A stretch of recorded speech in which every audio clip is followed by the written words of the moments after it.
¿Te has preguntado alguna vez qué sucedía en las dimensiones celestiales antes de que Adán respirara por primera vez?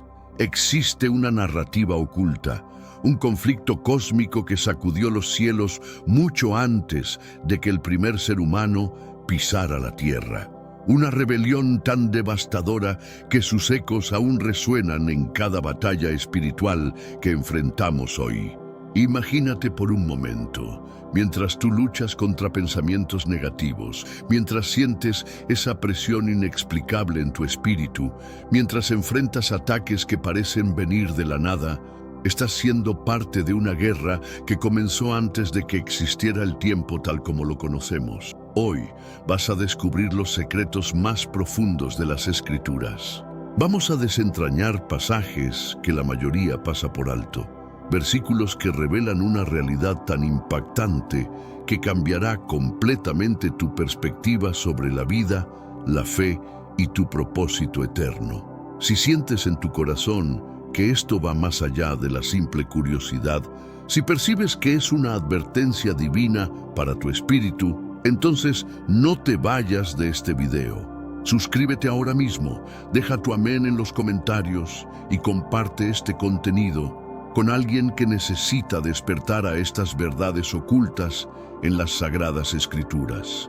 Que el Espíritu Santo hable directamente a tu alma durante este estudio revelador. En el libro de Job, capítulo 38, versículo 7, encontramos una declaración que nos deja sin aliento. Mientras las estrellas matutinas cantaban juntas y todos los hijos de Dios gritaban de alegría. ¿Te das cuenta de la magnitud de esta revelación?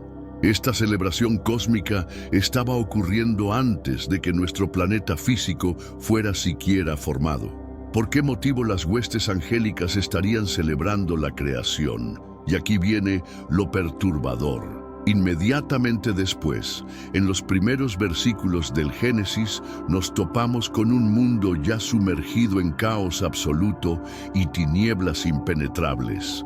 ¿Qué catástrofe cósmica pudo haber ocurrido entre estos dos momentos cruciales? La pregunta que exige una respuesta urgente es: ¿qué fuerza destructiva aniquiló la armonía celestial y arrojó oscuridad sobre la tierra incluso antes de que el hombre existiera? Para desentrañar este enigma milenario, debemos examinar cuidadosamente lo que el profeta Isaías registró en el capítulo 14, versículos 12 al 15. Allí leemos estas palabras escalofriantes: «Como caíste del cielo, oh lucero, hijo de la mañana. Cómo fuiste derribado al suelo, tú que debilitabas las naciones». Este pasaje no describe simplemente una caída metafórica. Está documentando una rebelión celestial, una insurrección desde adentro contra el Todopoderoso. Un ser angelical, radiante en belleza y resplandeciente en gloria, codició el trono del Altísimo. ¿Podría esta ambición desmedida haber sido la chispa que encendió un conflicto de proporciones universales? Más aún, ¿podría esta guerra haber sido tan catastrófica que resultó en un juicio inmediato no solamente sobre el ángel rebelde, sino sobre toda una creación espiritual? La tradición cristiana frecuentemente trata esta caída como un evento simbólico o aislado. Sin embargo, cuando cruzamos las referencias de Isaías con Ezequiel capítulo 28, presenciamos algo mucho más grandioso: una historia de orgullo, hermosura, poder y ruina absoluta. Ezequiel habla de un querubín que estaba en Edén, pero que fue hallado con maldad. Espera un momento. En Edén. Pero si Adán aún no había sido creado, ¿a cuál Edén se refiere este pasaje profético? Esto podría haber sido un Edén celestial, un lugar de autoridad espiritual donde este ser brillante reinaba hasta que deseó lo impensable: ser igual a Dios mismo. La caída, por lo tanto, no fue meramente personal. Tuvo proporciones cósmicas devastadoras. Y el eco de esa guerra podría haberse sentido incluso cuando la tierra fue sumergida en tinieblas en Génesis 1:2. Génesis 1:2 declara: «Y la tierra estaba desordenada y vacía, y las tinieblas estaban sobre la faz del abismo». pero en el hebreo original, la palabra usada para estaba puede traducirse como llegó a estar o se convirtió. Esto lo cambia absolutamente todo. La tierra se convirtió en desordenada y vacía. En otras palabras, algo catastrófico pudo haber sucedido para llevarla a la ruina. Y lo que es aún más impactante es el término tohu va bohu, utilizado en contextos de destrucción, juicio y caos, como en Jeremías 4:23, donde el profeta describe un escenario de devastación espiritual. ¿Podría este mismo caos descrito ahí señalar la consecuencia de una guerra librada en los reinos celestiales? En Apocalipsis 12:7-9 leemos acerca de una batalla literal en los cielos. Entonces hubo guerra en el cielo. Miguel y sus ángeles lucharon contra el dragón. Muchos asocian este texto exclusivamente con eventos futuros. Pero, ¿y si también se refiere a un conflicto ancestral incluso antes de la creación del hombre? Un momento cuando el cielo fue sacudido y una tercera parte de las estrellas, representando ángeles, fueron arrojadas a la tierra. Esta descripción, además de ser profética, podría ser también una memoria espiritual de un evento que marcó el inicio de la gran oposición al plan divino. En este mundo actual, vemos cada vez más personas yendo en contra de los principios tradicionales y parece que lo inmoral está cada vez más presente. Es común sentirse desorientado y sin rumbo. Sin embargo, aún existe un camino para recuperar la verdadera esencia y restablecer los principios éticos en nuestra rutina diaria. Si te sientes perdido en medio de la confusión y deseas más claridad, tenemos algo especial para ti, un recurso creado especialmente para ayudarte a comprender el significado de estos desafíos actuales y enfrentarlos con sabiduría y valentía. Este es el verdadero valor de Caminos de la Revelación, descifrando la Biblia por completo, un camino hacia la claridad y la serenidad a través de sus enseñanzas. Lo mejor de todo es que está disponible ahora, como un regalo, en el primer comentario fijado. No pierdas esta oportunidad de transformar tu vida y descubrir el propósito genuino de estos desafíos. Ahora volvamos al tema principal del vídeo. Una rebelión real que comenzó en los cielos y se reflejó en la tierra. La tradición judía, así como textos apócrifos como el libro de Enoc, reforzaron la idea de que existía una organización angélica compleja con líderes, órdenes y jerarquías. Entre ellos destacaba un ser por su belleza e inteligencia, Lucifer. Él no solamente se rebeló, sino que convenció a otros para unirse a su causa destructiva. Esta división celestial pudo haber sido tan intensa que requirió un juicio inmediato de parte de Dios. Y ese juicio no fue únicamente espiritual. Dejó marcas visibles en la creación física, incluyendo lo que conocemos hoy como el principio. Jesús mismo en Lucas 10:18 declaró: «Yo veía a Satanás caer del cielo como un rayo». Esto no fue meramente una metáfora poética. Jesús está revelando que esta caída fue real, súbita e inmensamente poderosa. Y si Satanás cayó antes de la creación del hombre, entonces su presencia en la tierra en Génesis capítulo 3 no fue accidental.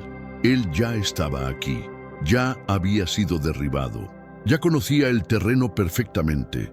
Esto explicaría cómo la serpiente apareció en el Edén tan rápidamente, con un plan ya establecido para corromper la nueva creación y continuar su guerra contra el Altísimo a través de la humanidad. Muchos no se dan cuenta, pero el diablo no solamente alberga odio hacia la humanidad, él siente envidia del plan de Dios para el hombre. Creados a imagen y semejanza del Creador, los humanos fueron llamados a reinar, a dominar la tierra y a caminar en intimidad con Dios. Para un ser que había sido expulsado del cielo, eso era absolutamente inaceptable. La rebelión que comenzó en el cielo ahora encontró un nuevo objetivo: el hombre, hecho de polvo pero destinado para la eternidad. La guerra espiritual así se desplaza del trono celestial al corazón de la humanidad. Pero, ¿por qué Dios permitió que este ser caído continuara operando en la tierra? Esa es una pregunta profunda pero necesaria. La respuesta yace en el plan divino de justicia, libertad y redención. Dios no frustra el mal por la fuerza bruta. Él lo vence con luz, verdad y amor inagotable. La presencia del enemigo en la creación no es una señal de debilidad divina, sino parte de una historia mucho más amplia, un juicio eterno que aún está en curso. Y nosotros, los seres humanos, estamos en el centro de esta batalla, no como víctimas indefensas, sino como jugadores clave en la manifestación de la gloria de Dios. La caída de Satanás, por lo tanto, no fue solamente el comienzo del mal, fue la chispa de un conflicto que se extiende hasta nuestros días. El mismo orgullo que lo hizo caer continúa siendo la raíz de la rebelión humana. La misma decepción que usó contra los ángeles, ahora la emplea contra los hombres. Pueden ser como Dios. Esta guerra es silenciosa pero constante. Ocurre en la mente, en el espíritu, en nuestras decisiones diarias, y solamente puede ser vencida con discernimiento, revelación y una vida conectada al Espíritu Santo. Por eso, entender lo que sucedió antes de Adán es tan crucial. No es simplemente una curiosidad teológica, es una llave espiritual fundamental. Porque al comprender los orígenes de la guerra en el cielo, también entendemos por qué el enemigo nos ataca con semejante furia. La humanidad no es solamente creación, es una respuesta. La respuesta de Dios a una rebelión ancestral. Un plan eterno de redención que va más allá del tiempo, la materia y el entendimiento humano. Saber esto lo cambia todo. Nos posiciona con mayor seriedad y nos hace ver la vida como parte de una misión sagrada. Cuando Génesis 1:3 registra, y dijo Dios, sea la luz, y fue la luz. Muchos creen que este fue el comienzo absoluto de todo, pero según esta línea de pensamiento, no fue el principio absoluto, fue una restauración. Dios estaba trayendo orden de vuelta al caos causado por un juicio previo. Esa luz entonces no fue solamente física, sino un símbolo de la presencia de Dios entrando en un ambiente dominado por tinieblas espirituales. Un mundo sacudido por una guerra invisible estaba siendo preparado para una nueva fase, la creación del hombre. Pero antes, comparte este video con alguien a quien aprecias. Nuestra misión más grande en la tierra es difundir la palabra del Señor. ¿Sabías que muchas personas carecen de conocimientos por falta de contenido adecuado? Envíalo a ese grupo de WhatsApp o públicalo en Facebook. Estoy seguro de que no te arrepentirás. Y si te gustan videos como este, comenta abajo, quiero más. Así sabré si realmente lo disfrutas y definitivamente traeré contenido nuevo similar. Es en este contexto que podemos entender por qué la Biblia repetidamente nos llama a la vigilancia. Pablo en Efesios 6 lo deja claro, porque nuestra lucha no es contra sangre y carne, sino contra principados, contra potestades. Esto no es lenguaje poético, es una descripción exacta de la guerra invisible que comenzó antes de nosotros. Estos principados no surgieron de la nada. Son parte de la estructura espiritual caída que existía antes de la fundación del mundo.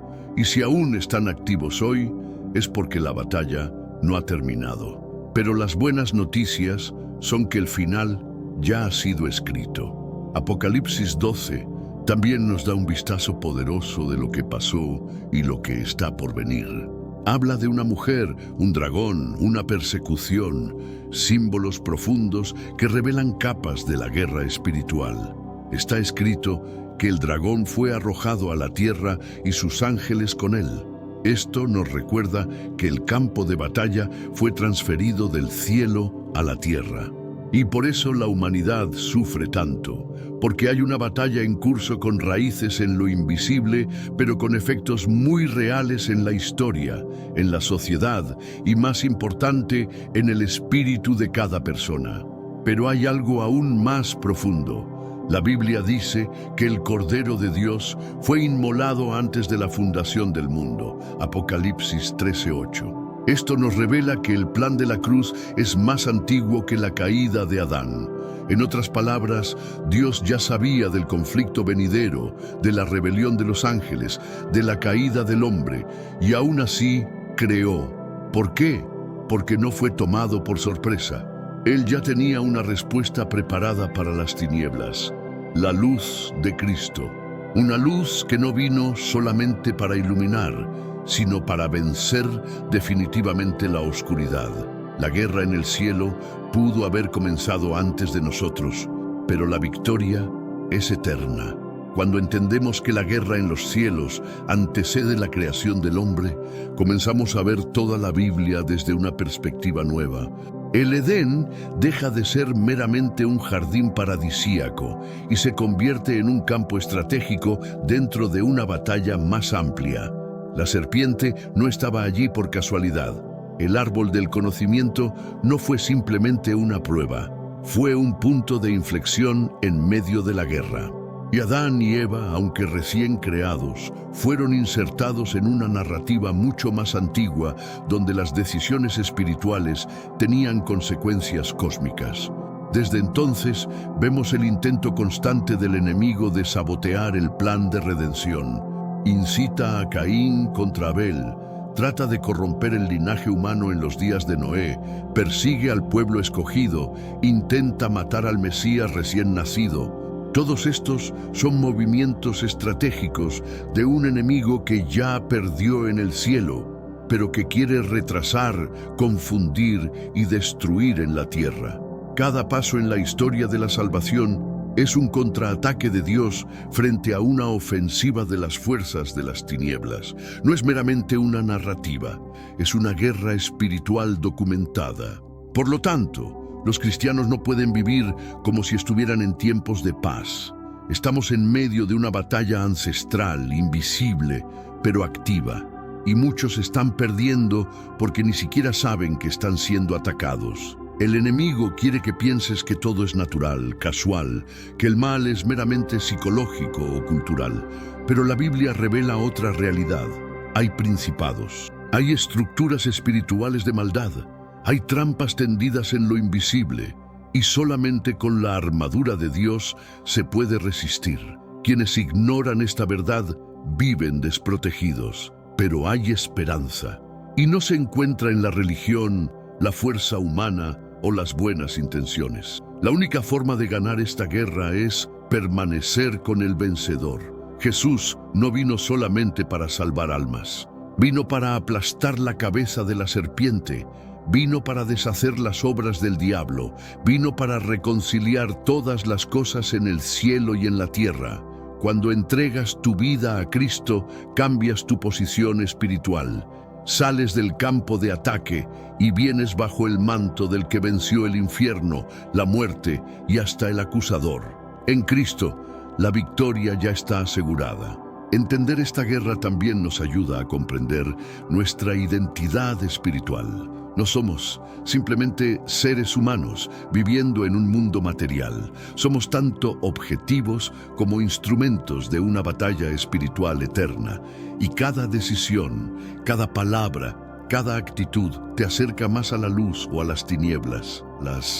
Cuando el apóstol Pedro dice: «Sed sobrios y velad, porque vuestro adversario el diablo, como león rugiente, anda alrededor buscando a quien devorar», nos está advirtiendo.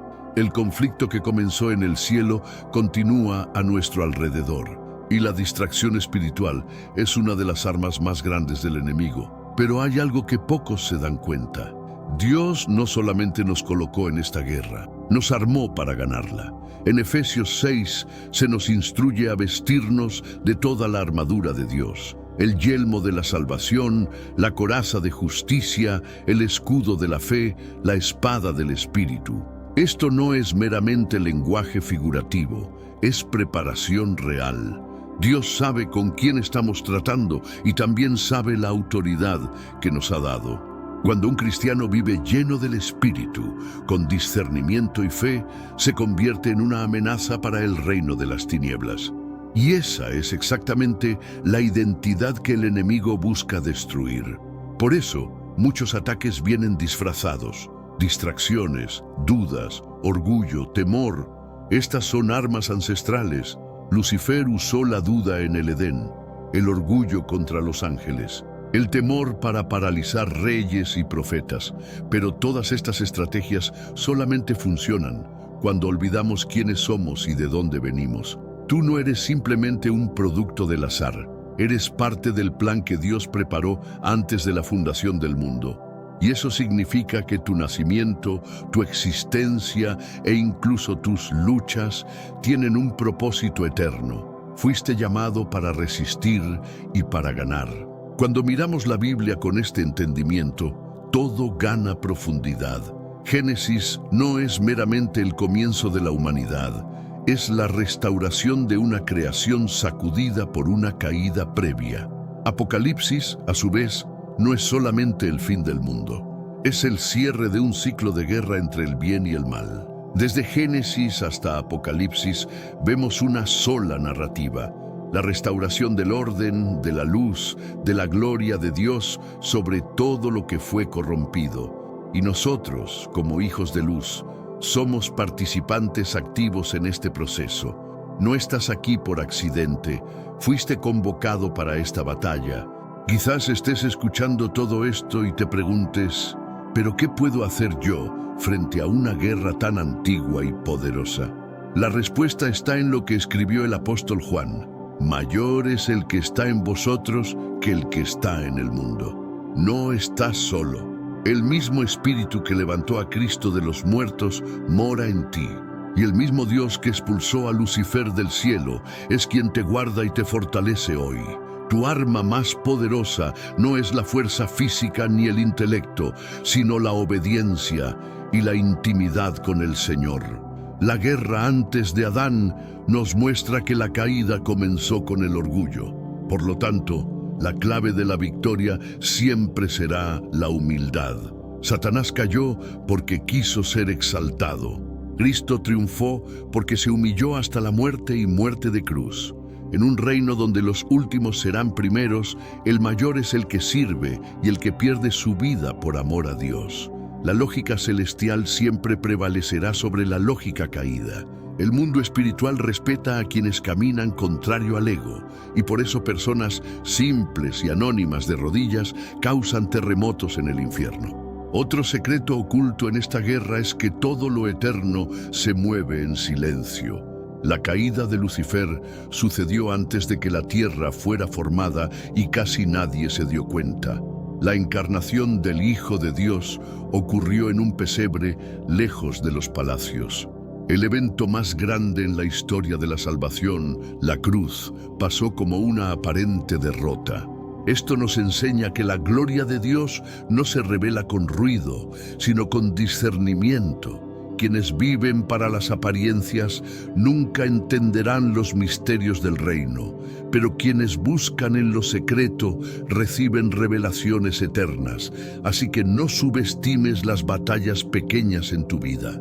El mismo enemigo que se alzó contra el cielo se alza contra tu hogar, tu llamado, tu mente. Pero la misma palabra que prevaleció en el principio prevalece hoy y prevalecerá para siempre. Si estás en Cristo, ya eres más que vencedor. La guerra es real, la caída fue real, pero la victoria ya ha sido declarada en el cielo. Y tu vida, cuando se entrega a Dios, se convierte en una continuación de lo que Él comenzó antes de la fundación del mundo. Estás aquí con un propósito. Eres parte del plan y el cielo lucha por ti. La guerra que comenzó en el cielo no ha sido olvidada. Continúa en cada generación, en cada hogar, en cada mente que escoge entre la luz y las tinieblas. Pero lo más impresionante es que Dios no solamente nos llama a resistir, nos invita a reinar con Él. La Escritura dice que seremos sacerdotes y reyes con Cristo. Esto muestra que el plan original nunca cambió. El hombre creado a imagen de Dios fue llamado a gobernar. La caída de Lucifer no anuló este propósito, solamente aceleró la revelación de quiénes somos verdaderamente en Cristo Jesús. Cuando Jesús venció la tentación en el desierto, No estaba solamente enfrentando una prueba personal, estaba derrotando al mismo enemigo que trató de usurpar el trono celestial. Allí, en el silencio del desierto, Cristo expuso y derrotó a la serpiente antigua. Y cuando entregó su vida en la cruz, no fue una señal de debilidad, sino de autoridad suprema. La cruz fue el golpe final contra la rebelión. Fue allí donde la guerra invisible comenzó a ganarse ante los ojos humanos. Y fue allí donde nuestra victoria fue sellada con sangre. Una sangre que habla más fuerte que cualquier acusación. Apocalipsis describe un final glorioso, un cielo nuevo, una tierra nueva y la serpiente antigua derrotada para siempre. Pero hasta que eso suceda, vivimos entre el ya y el todavía no. La victoria ha sido ganada, pero la batalla aún se libra. Por eso cada día importa, cada oración importa, cada renuncia, cada decisión, cada palabra es una declaración de guerra en el mundo espiritual. Y cuando entiendes esto, tu vida toma otro significado. Ya no eres un espectador, eres un guerrero. Fuiste marcado para esta generación. Y si este mensaje ha tocado tu espíritu, no te lo guardes, compártelo, extiende la luz, proclama la verdad. Muchos están espiritualmente dormidos, sin saber que hay una guerra por sus almas, pero tú has sido despertado. Has visto lo que yace detrás del velo. Ahora es tiempo de actuar, tiempo de tomar posición, tiempo de decir, Señor, aquí estoy. Usa mi vida como un instrumento de tu reino. Que este video sea más que conocimiento, que sea un llamado, porque la guerra comenzó antes de nosotros, pero la victoria será vivida con nosotros. Desde el principio, Dios no solamente creó, estableció orden, propósito e identidad. Y todo lo que el enemigo trató de destruir, el Señor prometió restaurar. La tierra fue sacudida por una caída, pero será restaurada en gloria. El hombre fue seducido por una mentira, pero será levantado por la verdad.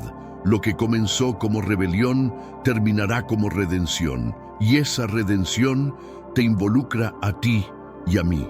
Somos el reflejo del plan eterno de un Dios que no solamente combate el mal, sino que transforma el dolor en testimonio y la debilidad en autoridad. Esta es la gran revelación. No eres un mero detalle de la creación, eres una respuesta a la rebelión antigua. Por eso el enemigo te odia tanto, por eso quiere silenciar tu fe, tu voz, tu propósito. Pero hoy sabes que hay una guerra que comenzó antes de ti, pero solamente termina cuando escoges de qué lado vas a luchar, y no hay terreno neutral. O estás alineado con el reino de la luz, o estás siendo manipulado por las tinieblas. Las buenas noticias son que la gracia de Dios aún se extiende y el cielo está listo para recibirte de vuelta al centro de la batalla, donde tu destino será revelado. Que este mensaje sirva como un despertar espiritual. Que entiendas que la Biblia no es solamente un libro ancestral, sino un mapa de guerra, una convocatoria divina y una estrategia de salvación. El mismo Dios que echó a Lucifer del cielo, ahora te llama por nombre. Quiere levantarte, liberarte, santificarte, porque hay una generación que necesita tu voz, tu testimonio y tu intercesión. El tiempo se agota, pero aún hay esperanza para quienes creen, se arrepienten y toman posición. La guerra no ha terminado, pero la victoria ya ha sido decretada. Si Dios es por nosotros, ¿quién contra nosotros? Esta es la verdad que sostiene a los guerreros de la luz.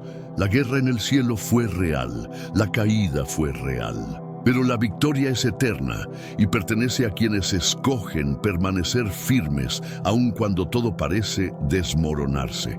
Frase del día: la mayor victoria no está en derrotar al enemigo, está en permanecer fiel aún en medio de la guerra. ¿Te has preguntado por qué en estos últimos tiempos pareciera que las fuerzas del mal se han intensificado de manera exponencial? ¿Por qué la humanidad enfrenta crisis simultáneas que parecen orquestadas desde las sombras? La respuesta se encuentra en entender que estamos viviendo la fase final de la guerra que comenzó antes del Edén. Cada crisis global, cada división familiar, cada ataque a la fe no son eventos aislados, son estrategias militares de un enemigo que sabe que su tiempo se agota y que está lanzando sus últimas y más desesperadas ofensivas. Lo que muchos cristianos no comprenden es que esta guerra opera en múltiples dimensiones simultáneamente. Mientras tú enfrentas una crisis financiera, el enemigo está atacando tu fe.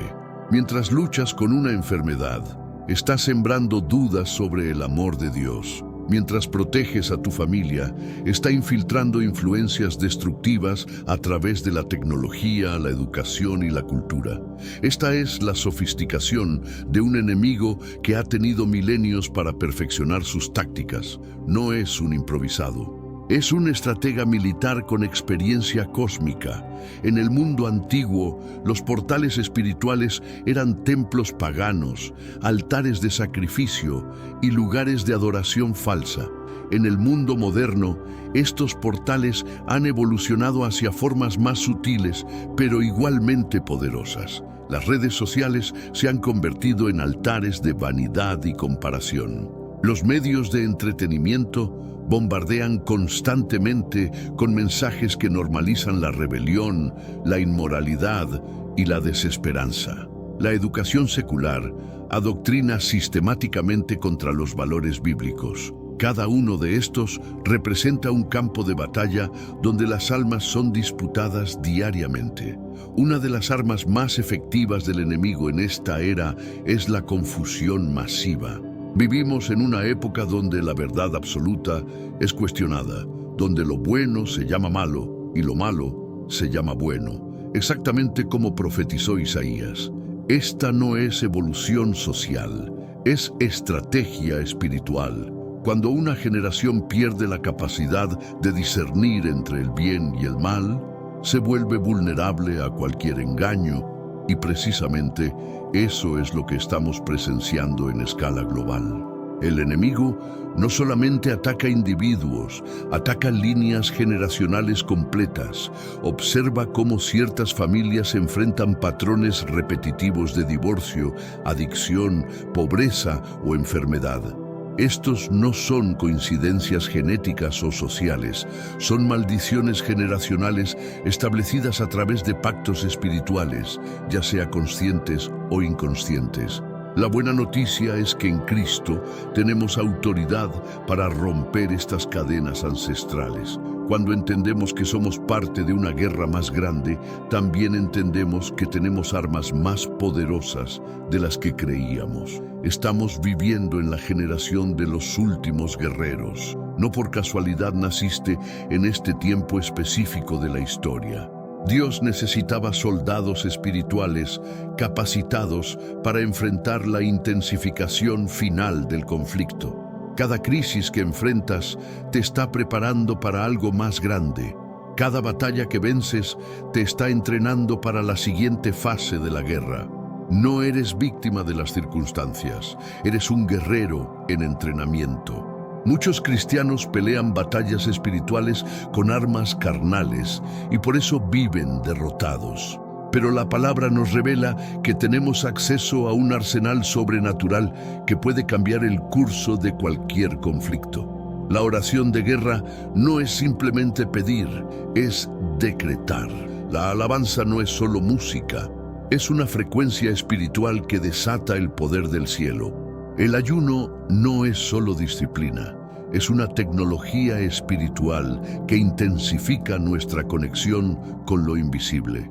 La proclamación de la palabra no es solo lectura, es activación de leyes espirituales que gobiernan tanto el cielo como la tierra. Algo extraordinario está sucediendo en el mundo espiritual en estos días. Dios está levantando una red global de intercesores que están conectados sobrenaturalmente. Personas en diferentes continentes están recibiendo las mismas revelaciones, teniendo los mismos sueños, sintiendo las mismas cargas espirituales. Esta red invisible está funcionando como el sistema nervioso del cuerpo de Cristo, transmitiendo alertas espirituales y coordinando contraataques celestiales contra las fuerzas de las tinieblas. Cuando tú oras en tu habitación, te conectas con millones de guerreros alrededor del mundo que están peleando la misma batalla. En medio de toda la oscuridad que parece intensificarse, Dios está derramando revelaciones proféticas como nunca antes. Personas comunes están recibiendo sueños, visiones y revelaciones que les permiten ver más allá del velo natural. Estos despertares no son casuales. Son parte de la estrategia divina para equipar a su pueblo con inteligencia espiritual en tiempo real. Cuando conoces las tácticas del enemigo por revelación, puedes contrarrestarlas con precisión quirúrgica. Estamos presenciando la restauración de la autoridad apostólica en la Iglesia. No se trata de títulos religiosos, sino de la manifestación del poder de Dios a través de hombres y mujeres que han sido quebrantados, procesados y ungidos para esta hora. Estos modernos apóstoles no están construyendo imperios religiosos, están estableciendo cabezas de playa del reino de los cielos en territorio enemigo. Las señales proféticas se están multiplicando de manera exponencial. Fenómenos astronómicos inusuales, cambios geológicos, alteraciones climáticas extremas no son simplemente eventos naturales. Son manifestaciones físicas de la guerra espiritual que se está intensificando. La creación misma está gimiendo, esperando la manifestación de los hijos de Dios. Y esa manifestación no es un evento futuro distante. Está sucediendo ahora a través de aquellos que han despertado a su verdadera identidad espiritual. En cada generación de crisis, Dios preserva un remanente. No la mayoría, sino un grupo selectivo que mantiene encendida la llama de la verdad cuando todo parece apagarse. Tú puedes ser parte de ese remanente, no por superioridad personal, sino por decisión consciente de mantenerte fiel sin importar el costo. El remanente no se define por números, sino por compromiso. El tiempo profético se está acelerando de manera sobrenatural. Lo que antes tomaba décadas, ahora se cumple en años. Lo que antes tomaba años, ahora sucede en meses. Esta aceleración no es coincidencia, es la manifestación de que estamos entrando en la fase final del conflicto. El enemigo sabe que su tiempo es corto, pero Dios también está acelerando sus planes de redención. Este no es momento para cristianos tibios o de fin de semana. Este es el momento de guerreros de tiempo completo que entienden que cada día puede ser decisivo en el resultado final de la guerra. No puedes permitirte el lujo de la pasividad espiritual. No puedes darte el privilegio de la ignorancia bíblica. No puedes seguir viviendo como si fueras civil cuando has sido llamado a ser soldado. Cuando esta fase de la guerra termine, cuando Cristo regrese en gloria, cuando la serpiente antigua sea encadenada para siempre, habrá un registro eterno de quienes fueron los que pelearon valientemente y quienes se escondieron en la comodidad. Tu nombre puede estar escrito en ese registro de honor. Tu testimonio puede ser contado en las edades eternas. Tu fidelidad en esta hora puede convertirse en tu corona eterna. A los vencedores se les prometen recompensas específicas en Apocalipsis. No son promesas vagas o simbólicas. Son recompensas literales para aquellos que vencieron en medio de la prueba. Autoridad sobre naciones, acceso al árbol de la vida, nombres escritos en el libro de la vida, participación en el trono de Cristo. Estas no son metáforas, son promesas para aquellos que permanecieron fieles hasta el fin. Ya no puedes postergar la decisión, ya no puedes seguir sentado en la cerca. La neutralidad es imposible en una guerra. O estás con el rey o estás siendo usado por el usurpador. Hoy, ahora mismo, mientras escuchas estas palabras, el Espíritu Santo te está convocando, te está llamando a tomar tu posición. Te está invitando a unirte al ejército de los vencedores. Si sientes el llamado en tu corazón, no lo ignores. Haz esta oración conmigo ahora. Señor Jesús, Reconozco que hay una guerra espiritual real que comenzó antes de mi nacimiento y que continuará hasta tu regreso. Hoy escojo conscientemente estar de tu lado. Renuncio a toda pasividad espiritual. Renuncio a toda tibieza. Me consagro como guerrero de tu reino. Toma mi vida, mi tiempo, mis recursos, mis talentos. Úsame como instrumento de tu gloria en esta generación. Dame discernimiento para reconocer los ataques del enemigo. Dame valentía para enfrentarlos. Dame sabiduría para vencerlos. Que mi vida sea un testimonio de tu poder. Que mi familia sea liberada de toda opresión generacional. Que mi ciudad sienta el impacto de tu reino a través de mi obediencia. En el nombre de Jesús, el león de la tribu de Judá, el Rey de Reyes y Señor de Señores. Amén. Al hacer esta oración, has entrado en un pacto sagrado. Ya no vives para ti mismo, vives para el reino. Ya no peleas solo tus batallas, peleas las batallas de Dios. Y cuando peleas las batallas de Dios, Él pelea tus batallas personales. Cuando priorizas su reino, Él añade todo lo demás. Cuando te conviertes en su guerrero, Él se convierte en tu escudo. La guerra no termina hasta que Cristo regrese. Pero cada día puedes ganar batallas. Cada oración puede cambiar situaciones. Cada acto de obediencia puede liberar cautivos. No estás esperando la victoria, estás manifestándola. No estás esperando que llegue el reino, lo estás estableciendo. No estás esperando ser usado por Dios, ya lo estás siendo. La guerra en el cielo comenzó antes del Edén, pero la victoria final se escribirá con tu vida consagrada. El Rey viene, su reino avanza, y tú eres parte de esa gloriosa manifestación. Si este mensaje revolucionó tu perspectiva espiritual, no te vayas sin suscribirte al canal. Deja tu amén poderoso en los comentarios. Activa todas las notificaciones para no perderte ninguna revelación. Y comparte este video con alguien que necesita despertar a esta realidad espiritual. Dime desde qué ciudad me estás viendo y cómo va a cambiar tu vida después de esta revelación. Que Dios te bendiga poderosamente. Nos vemos en el próximo video, Guerrero del Reino. ¿Con esa sensación abrumadora de vacío existencial? Esa pregunta que atraviesa tu alma como una flecha. ¿Realmente importa que yo exista? Imagínate por un momento, estás parado en la orilla del océano, viendo las olas infinitas, sintiendo lo pequeño que eres comparado con la inmensidad del universo. Y de repente, esa voz interior susurra: ¿cuál es mi lugar en todo esto? ¿Por qué estoy aquí? ¿Hay algún propósito real para mi vida? Esta no es solo una crisis existencial moderna, es la pregunta más antigua de la humanidad. La misma pregunta que se hicieron los filósofos griegos, los pensadores del Renacimiento, y que millones de personas se hacen cada día en este momento exacto. Pero aquí está la diferencia. Hoy no vamos a quedarnos con teorías abstractas o filosofías vacías. Hoy vamos a descubrir la respuesta que ha transformado billones de vidas a lo largo de la historia. La respuesta que no solo satisface tu mente, sino que revoluciona completamente tu corazón. ¿Estás preparado para descubrir que tu existencia no es casualidad? Que cada respiración, cada latido de tu corazón, cada decisión que tomas tiene un significado cósmico más profundo de lo que jamás imaginaste?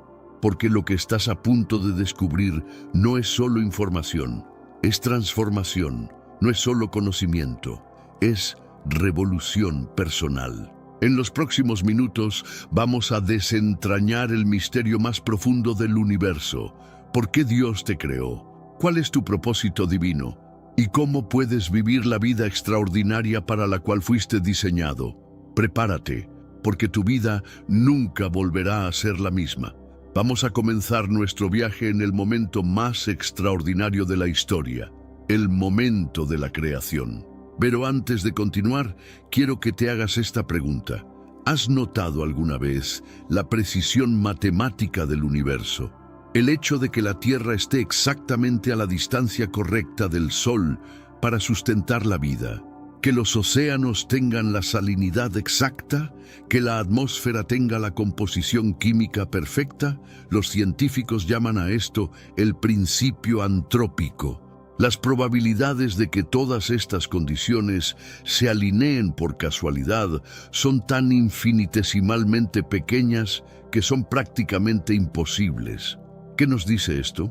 Que desde el primer momento había un plan. Cuando el Todopoderoso habló y los cielos y la tierra cobraron vida, no fue un experimento cósmico, no fue una explosión aleatoria que resultó en orden por accidente. Fue el despliegue cuidadoso y deliberado de un diseño maestro. Imagínate a un arquitecto que diseña una catedral. Cada columna, cada arco, cada vidriera tiene un propósito específico. No hay elementos accidentales. Todo trabaja en armonía para crear algo sublime. Así es nuestro universo. Cada galaxia, cada estrella, cada planeta, cada átomo fue colocado con precisión divina. Pero de toda esta creación magnífica, había algo que el Creador estaba reservando para el gran finale. En el sexto día, cuando todo estaba perfectamente preparado, cuando el escenario estaba listo, Dios hizo algo completamente diferente. Pero antes, comparte este video con alguien a quien aprecias. Nuestra misión más grande en la tierra es difundir la palabra del Señor. ¿Sabías que muchas personas carecen de conocimientos por falta de contenido adecuado? Envíalo a ese grupo de WhatsApp o públicalo en Facebook. Estoy seguro de que no te arrepentirás. Y si te gustan videos como este, comenta abajo, quiero más. Así sabré si realmente lo disfrutas y definitivamente traeré contenido nuevo similar. No habló otra criatura a la existencia como había hecho con los animales y las plantas. En cambio, se involucró personalmente. Tomó polvo de la tierra con sus propias manos y formó algo completamente único. No solo otra criatura, no solo otro habitante del planeta, sino alguien que pudiera reflejar su propia esencia divina. Génesis 1:27 captura este momento monumental. Y creó Dios al hombre a su imagen. A imagen de Dios lo creó. Varón y hembra los creó. ¿Te das cuenta de la magnitud de esta declaración? De todas las criaturas en todo el universo conocido, solo los seres humanos recibieron este honor supremo, ser creados a imagen y semejanza de Dios. Esto significa que no eres solo otro mamífero evolucionado. No eres solo una combinación fortuita de átomos. No eres solo el resultado de procesos biológicos aleatorios. Eres una obra maestra divina. Eres la corona de la creación, eres el reflejo terrestre de la gloria celestial. Y esto cambia absolutamente todo sobre cómo debes verte a ti mismo y cómo debes vivir tu vida. Ahora, profundicemos en lo que realmente significa ser creado a imagen de Dios. Porque esta no es solo una frase bonita en un libro antiguo, es la clave para entender tu verdadera identidad y tu propósito supremo. Primero, aclaremos algo importante. No estamos hablando de una semejanza física. Dios es espíritu y su imagen en nosotros es espiritual, mental, emocional y moral. En este mundo actual, vemos cada vez más personas yendo en contra de los principios tradicionales y parece que lo inmoral está cada vez más presente. Es común sentirse desorientado y sin rumbo. Sin embargo, aún existe un camino para recuperar la verdadera esencia y restablecer los principios éticos en nuestra rutina diaria. Si te sientes perdido en medio de la confusión y deseas más claridad, tenemos algo especial para ti, un recurso creado especialmente para ayudarte a comprender el significado de estos desafíos actuales y enfrentarlos con sabiduría y valentía. Este es el verdadero valor de Caminos de la Revelación, descifrando la Biblia por completo, un camino hacia la claridad y la serenidad a través de sus enseñanzas. Lo mejor de todo es que está disponible ahora, como un regalo, en el primer comentario fijado. No pierdas esta oportunidad de transformar tu vida y descubrir el propósito genuino de estos desafíos. Ahora volvamos al tema principal del vídeo. Piensa en esto. Tienes la capacidad de razonar de manera compleja. Puedes resolver problemas abstractos, imaginar futuros que no existen, crear arte que expresa emociones profundas. Los animales más inteligentes pueden aprender trucos, pero ¿has visto alguna vez a un chimpancé escribir poesía? ¿Has visto a un delfín componer una sinfonía? ¿Has visto a un águila contemplar el significado de la vida? Solo tú, como ser humano, puedes hacer estas cosas. Tienes la capacidad de amar de manera sacrificial. No solo el amor instintivo de supervivencia, sino el amor que elige el bienestar del otro por encima del propio. El amor que perdona cuando ha sido herido. El amor que sirve sin esperar nada a cambio. Tienes la capacidad de elegir moralmente.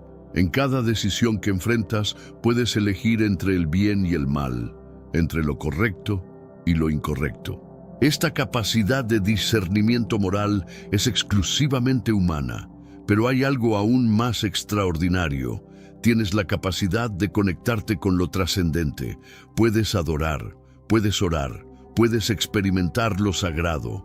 ¿Has notado que los seres humanos, sin importar su cultura o ubicación geográfica, siempre han buscado lo divino? Desde las civilizaciones más antiguas hasta las sociedades más modernas, la humanidad ha construido templos, ha orado, ha buscado significado más allá de lo material. ¿Por qué? Porque fuimos diseñados para la conexión con nuestro Creador. Esta búsqueda universal de lo sagrado no es una debilidad psicológica o una muleta emocional. Es evidencia de que fuimos creados para la relación con Dios. Considera también tu capacidad de autoconciencia. Puedes reflexionar sobre tus propios pensamientos. Puedes evaluar tu propio comportamiento. Puedes imaginar cómo otros te perciben. Puedes cuestionar tu propia existencia.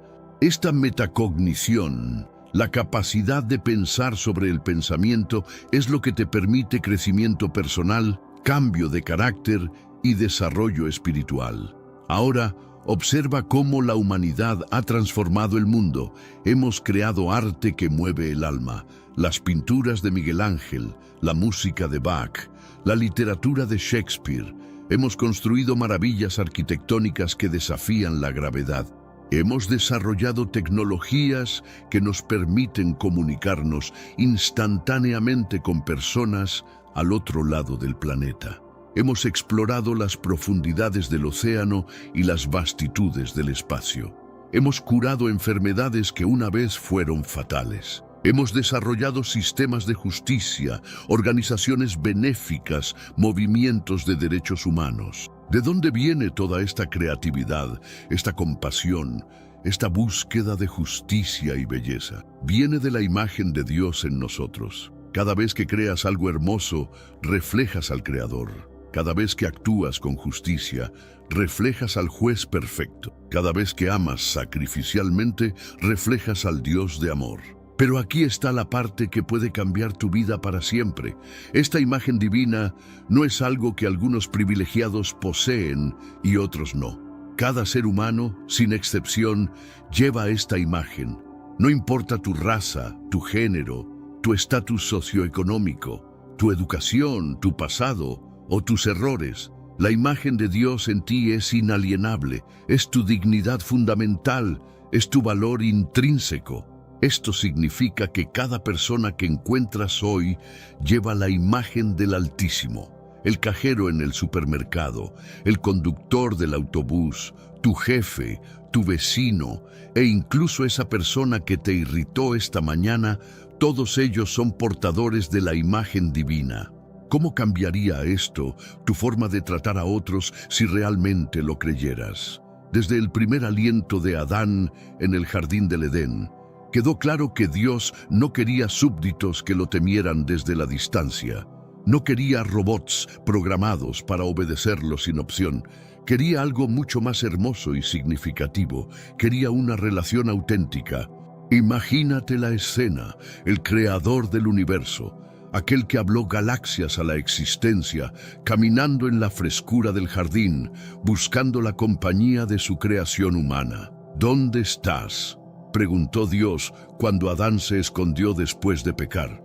no porque no supiera dónde estaba Adán, Dios es omnisciente, sino porque quería restaurar la comunicación, renovar la conexión que se había roto. Esta búsqueda divina de relación nos revela algo profundo sobre nuestro propósito. Fuimos creados para la intimidad con Dios. Pero hay algo fascinante aquí. Dios, siendo perfectamente completo en sí mismo, no necesitaba nuestra compañía. La Trinidad, Padre, Hijo y Espíritu Santo, ya existía en perfecta comunión eterna.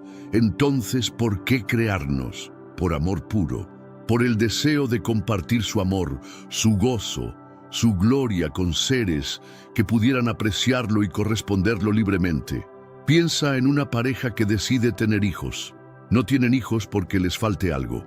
Los tienen porque el amor genuino busca expandirse, compartirse, crear nuevas relaciones de amor. Así fue con Dios y la humanidad. Fuimos creados como objetos de su amor y como sujetos capaces de amarlo de vuelta. Pero aquí está la clave. Este amor tenía que ser libre para ser genuino. Dios podría haber creado seres que lo amaran automáticamente, sin opción de hacer otra cosa. Pero ese no sería amor real, sería programación. El amor verdadero requiere la libertad de elegir.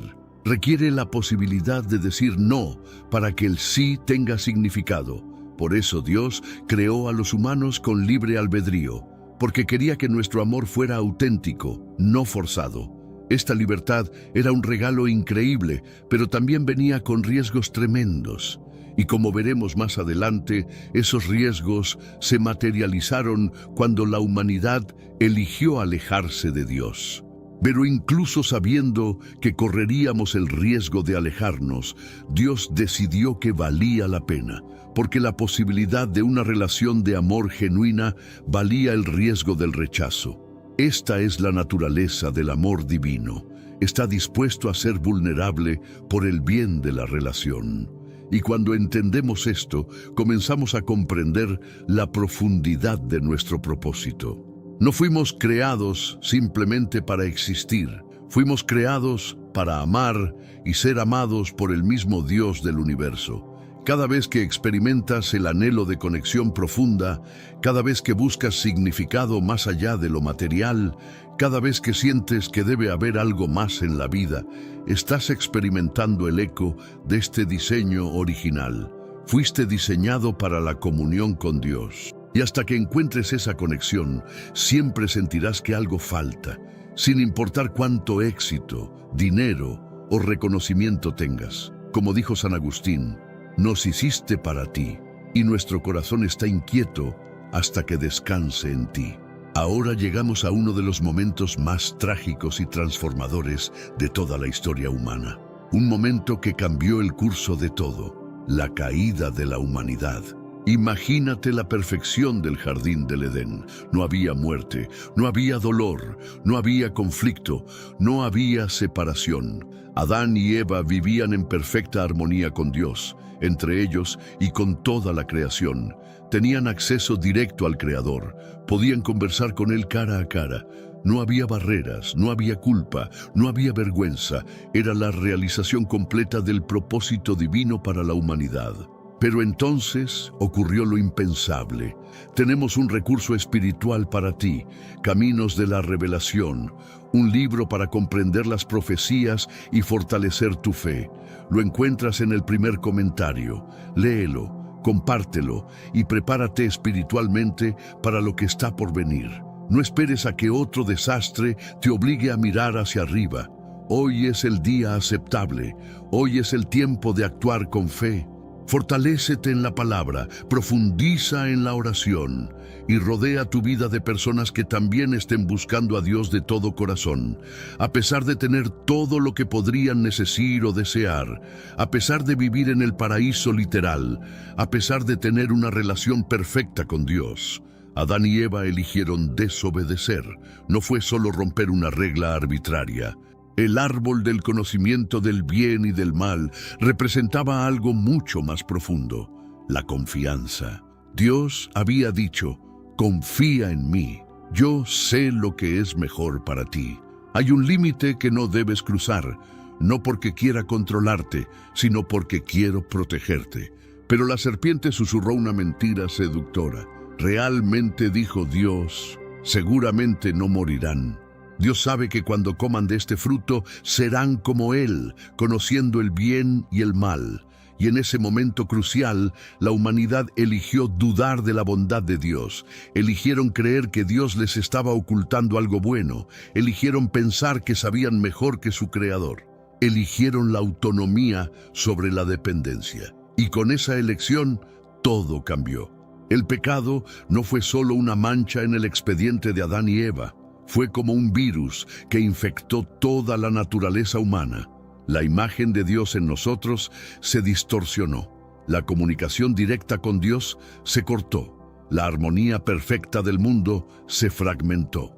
Por primera vez en la historia, la humanidad experimentó culpa, la conciencia de haber hecho algo malo, vergüenza, la sensación de que algo estaba fundamentalmente mal con ellos, miedo, terror de enfrentar las consecuencias de sus acciones, separación, la ruptura de la relación perfecta con Dios, y estas no fueron solo consecuencias temporales, fueron heridas que se transmitieron a toda la descendencia humana.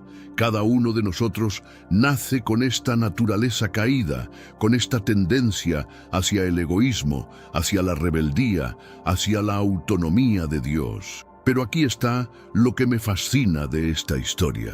Incluso en el momento de mayor traición y desobediencia, Dios no respondió con abandono, no respondió con ira destructiva, no borró a la humanidad y empezó de nuevo. En cambio, Dios hizo algo que revela la profundidad de su amor. Inmediatamente comenzó a trabajar en un plan de rescate. En Génesis 3:15, en medio de pronunciar las consecuencias del pecado, Dios hace la primera promesa mesiánica de la historia. Pondré enemistad entre ti y la mujer, y entre tu descendencia y su descendencia. Él te herirá en la cabeza, y tú le herirás en el calcañar. Esta era la primera pista de que vendría alguien que revertiría la maldición, que aplastaría el poder del mal, que restauraría lo que se había perdido. El plan de redención no fue un plan B, fue algo que Dios había considerado desde antes de la fundación del mundo. Esto nos muestra que incluso cuando fallamos completamente, incluso cuando elegimos alejarnos de Dios, su amor por nosotros no disminuye. Su compromiso con nuestro bienestar permanece inquebrantable. Y esto es crucial para entender nuestro propósito hoy. A pesar de la caída, a pesar del pecado, a pesar de nuestras fallas personales, el propósito original de Dios para nosotros no fue cancelado. Está esperando ser restaurado. Antes de continuar con la historia de redención, necesitamos entender algo fundamental sobre el diseño original de Dios para la humanidad. Fuimos creados para la relación, no solo para la existencia individual. No es bueno que el hombre esté solo, declaró Dios. Y estas palabras revelan algo profundo sobre la naturaleza humana y sobre la naturaleza del mismo Dios. Cuando Dios creó a Eva de la costilla de Adán, no estaba solucionando un problema de última hora. Estaba completando su diseño perfecto para la humanidad. La mujer no fue creada como una ocurrencia tardía o como una solución a la soledad de Adán. Fue creada como la culminación de la obra creativa de Dios. Observa las palabras de Adán cuando vio a Eva por primera vez. Esta sí es hueso de mis huesos y carne de mi carne. No era solo alivio por tener compañía, era reconocimiento de encontrar a su complemento perfecto, su igual, su compañera diseñada específicamente para él. Juntos, hombre y mujer reflejaban algo que ninguno podía reflejar por separado: la naturaleza comunitaria de Dios mismo. Dios existe en perfecta comunión como Trinidad: Padre, Hijo y Espíritu Santo. Tres personas distintas, pero un solo Dios, viviendo en perfecta unidad y amor. El matrimonio entre hombre y mujer fue diseñado para ser un reflejo terrenal de esta unidad divina. No es casualidad que Pablo en Efesios 5 compare el matrimonio con la relación entre Cristo y la Iglesia. Esto eleva el matrimonio más allá de un simple contrato social o una conveniencia emocional. Es una institución sagrada, un reflejo de la naturaleza misma de Dios, una demostración viviente de cómo se ve el amor sacrificial en acción. Pero esto también nos enseña algo importante sobre todos nosotros, casados o solteros. Fuimos diseñados para la comunidad. No fuimos creados para ser islas. No fuimos diseñados para el aislamiento. Fuimos creados para vivir en relación con Dios, con otros, con la creación misma. Esta es la razón por la cual el aislamiento es tan dañino para el alma humana. Es la razón por la cual la soledad es una de las experiencias más dolorosas que podemos enfrentar. No es debilidad necesitar conexión, es diseño divino. Cuando Dios entregó a Adán y Eva el dominio sobre la tierra, no les estaba dando una licencia para la explotación, les estaba otorgando una mayordomía sagrada. Llenad la tierra y sojuzgadla, y señoread en los peces del mar, en las aves de los cielos, y en todas las bestias que se mueven sobre la tierra. La palabra sojuzgar no implica dominación tiránica. En el contexto original significa cultivar, cuidar, administrar sabiamente.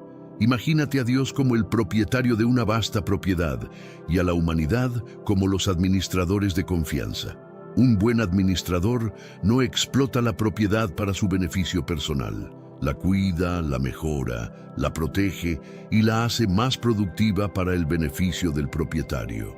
Esto significa que cada recurso natural, cada ecosistema, cada especie animal está bajo nuestro cuidado responsable. Cuando protegemos el medio ambiente, cuando desarrollamos tecnologías sostenibles, cuando cuidamos de los animales, estamos cumpliendo parte de nuestro propósito divino original. Pero la mayordomía va más allá del cuidado ambiental. Se extiende a todo lo que Dios ha puesto bajo nuestro cuidado. Nuestros talentos y habilidades. ¿Los estás usando para beneficiar a otros o solo para tu ganancia personal? Nuestros recursos financieros. ¿Cómo administras el dinero que Dios te ha confiado? ¿Vives con generosidad hacia los necesitados? Nuestro tiempo. ¿Usas tu tiempo de manera que honre a Dios y sirva a otros? Nuestras relaciones. ¿Cuidas y nutres las relaciones que Dios ha puesto en tu vida? Nuestras oportunidades. ¿Aprovechas las oportunidades que tienes para hacer el bien? La mayordomía también se extiende al cuidado de otros seres humanos, especialmente los más vulnerables. Cuando cuidamos de los huérfanos, cuando protegemos a los ancianos, cuando defendemos a los oprimidos, cuando servimos a los pobres, estamos viviendo el propósito de mayordomía para el cual fuimos creados. Jesús mismo resumió este principio cuando dijo: a quien mucho se le da, mucho se le demandará. Cada bendición, cada oportunidad, cada recurso que tienes no es solo para tu beneficio. Es una oportunidad para reflejar el carácter generoso y cuidadoso de Dios. Esta perspectiva transforma completamente cómo vemos nuestras posesiones, nuestras habilidades, incluso nuestras vidas mismas. No somos dueños, somos administradores. Y un día daremos cuenta de cómo administramos lo que se nos confió.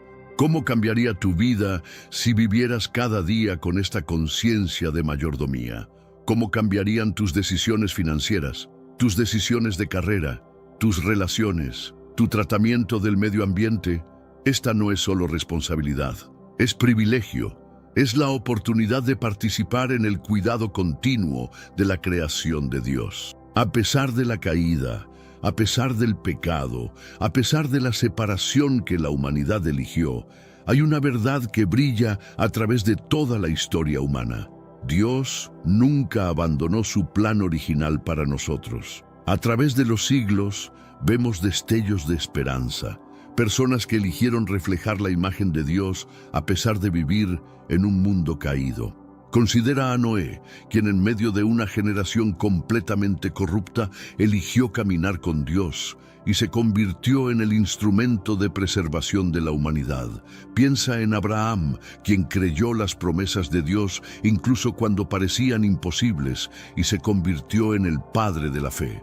Reflexiona sobre David, quien a pesar de sus fallas significativas fue llamado un hombre conforme al corazón de Dios, porque su vida mostró un genuino deseo de conexión con su Creador. Considera a Daniel, quien mantuvo su integridad y su fe incluso en una cultura hostil, demostrando que es posible vivir con propósito divino sin importar las circunstancias. Cada una de estas personas nos muestra que incluso en un mundo roto, es posible vivir de manera que refleje el carácter de Dios. Pero todas estas historias eran solo sombras, solo indicadores de algo mucho más grande que estaba por venir.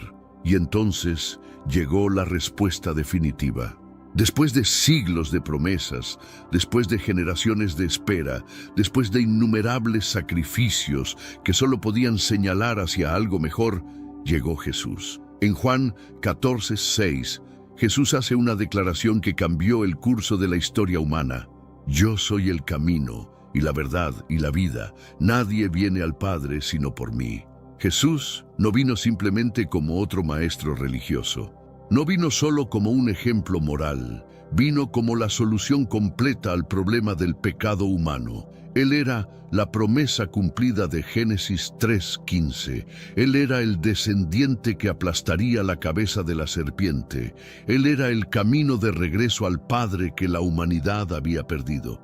Pero aquí está lo revolucionario. Jesús no solo vino a perdonar el pecado, vino a restaurar completamente el propósito original de la humanidad. En su vida, Jesús demostró lo que significa vivir como un ser humano perfecto. Mostró cómo se ve reflejar perfectamente la imagen de Dios. Cada milagro que realizó era una demostración del poder de Dios. Cada palabra que habló reflejaba la sabiduría divina. Cada acto de compasión revelaba el corazón del Padre. Pero luego vino el momento supremo, la cruz. En el Calvario, Jesús cargó sobre sí mismo todas las consecuencias del pecado humano. Experimentó la separación de Dios que merecíamos, pagó el precio que no podíamos pagar, y cuando gritó, "Consumado es", no solo estaba declarando que su sufrimiento había terminado, estaba anunciando que la obra de redención estaba completa. Pero la historia no terminó en la cruz, terminó en la tumba vacía. La resurrección de Jesús no fue solo una demostración de poder, fue la declaración definitiva de que la muerte había sido vencida, que el pecado había sido derrotado, que el camino de regreso al Padre estaba abierto. A través de la fe en Cristo podemos ser perdonados completamente por nuestros pecados, restaurados a una relación correcta con Dios, regenerados con una nueva naturaleza espiritual, renovados en nuestra capacidad de reflejar la imagen de Dios, reconciliados con nuestro propósito original. Esto significa que tu pasado no determina tu futuro. No importa cuántos errores hayas cometido. No importa cuán lejos te hayas alejado de Dios, no importa cuán roto te sientas, a través de Jesús puedes comenzar de nuevo, puedes ser restaurado, puedes vivir el propósito para el cual fuiste creado. Esta es la esencia del Evangelio. No es solo sobre ir al cielo cuando mueras, es sobre vivir el propósito divino aquí y ahora. Ahora llegamos a la pregunta práctica que todos nos hacemos. Está bien, entiendo que fui creado con un propósito, pero ¿cómo se ve eso en mi vida diaria? Pablo nos da la respuesta en 1 Corintios 10:31. Si, pues, coméis o bebéis o hacéis otra cosa, hacedlo todo para la gloria de Dios. Observa que no dice cuando vayas a la iglesia o cuando hagas cosas religiosas, dice todo. Esto significa que cada momento de tu vida puede ser una expresión de adoración. Cada decisión puede reflejar el carácter de Dios. Cada acción puede cumplir tu propósito divino. Déjame darte ejemplos concretos. Una madre que se levanta a las 3 a.m. para cuidar a su bebé enfermo está glorificando a Dios a través de su amor sacrificial. Un estudiante que elige estudiar diligentemente en lugar de procrastinar está glorificando a Dios a través de su disciplina y excelencia. Un empresario que trata a sus empleados con justicia y generosidad está glorificando a Dios a través de su integridad. Un médico que trata a cada paciente con compasión, sin importar su capacidad de pago, está glorificando a Dios a través de su servicio. Un artista que crea belleza que eleva el espíritu humano está glorificando a Dios a través de su creatividad. Un ingeniero que diseña tecnología que mejora la vida de otros está glorificando a Dios a través de su innovación. ¿Ves el patrón? No se trata del trabajo que haces, sino de cómo lo haces. Puedes glorificar a Dios como cajero en un supermercado, tratando a cada cliente con respeto y amabilidad, conductor de autobús, llevando a las personas seguras a sus destinos, maestro, invirtiendo en el futuro de tus estudiantes. El ser divino con el que muchos crecimos familiarizados, aquel que supuestamente creó a Adán y Eva, no es quien todos creen que es. De hecho, según los textos más antiguos, aquellos que fueron prohibidos y ocultos durante siglos, este ser no debería ser considerado un Dios en absoluto. Es una falsedad, un manipulador, un ser que se presenta como una autoridad sin serlo realmente. Este ser tiene un nombre, Yul-dabat. Esta información proviene directamente de los textos gnósticos, como el Apócrifo de Juan y las Escrituras de los gobernantes. Son documentos antiguos que la Iglesia luchó incansablemente por suprimir. Y aquí está la razón detrás de ese esfuerzo. Yul-dabat es descrito en estas escrituras como una impostura, una entidad llena de orgullo que declara sin ningún reparo: yo soy Dios y no hay otro más. Pero aquí está el giro: no es un Dios en absoluto, no es el ser trascendental, el creador benevolente que nos han enseñado a adorar. En realidad, Yul-dabat es algo mucho más sombrío y oscuro que lo que la mayoría de las personas podría imaginar. Según los gnósticos, Yul-dabat es una entidad limitada, un ser que creó el mundo físico no como un regalo para la humanidad, sino como una prisión.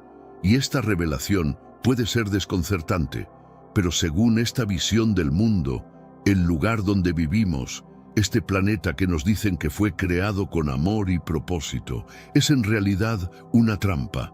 No es el paraíso prometido, sino un laberinto diseñado para mantenernos atrapados en la oscuridad, lejos de la verdadera comprensión de nuestra existencia y de nuestro potencial más elevado.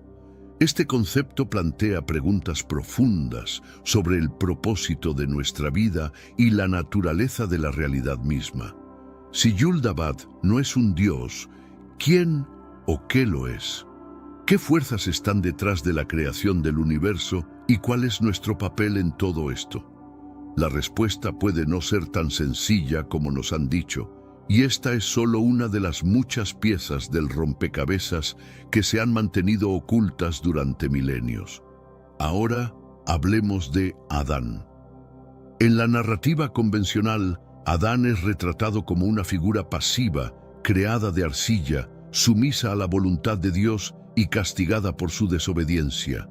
Pero en los textos prohibidos, Adán no es un ser ingenuo ni un tonto. En realidad, Adán es la primera víctima de las mentiras de Yul-dabat y al mismo tiempo el primer rebelde en oponerse a su tiranía. Los relatos gnósticos nos revelan que Adán no fue creado por este ser, sino que fue capaz de percatarse de que algo no estaba bien.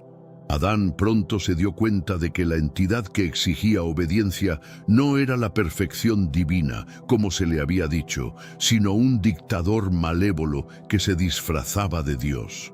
Este es el giro fascinante de la historia. Adán no estuvo solo en su descubrimiento. Pero antes, comparte este video con alguien a quien aprecias. Nuestra misión más grande en la tierra es difundir la palabra del Señor. ¿Sabías que muchas personas carecen de conocimientos por falta de contenido adecuado? Envíalo a ese grupo de WhatsApp o públicalo en Facebook. Estoy seguro de que no te arrepentirás. Y si te gustan videos como este, comenta abajo, quiero más. Así sabré si realmente lo disfrutas y definitivamente traeré contenido nuevo similar.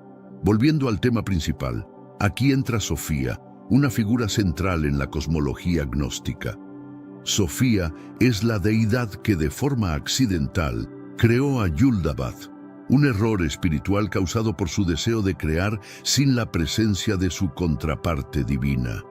Al lamentar profundamente su error, Sofía interviene y decide ayudar.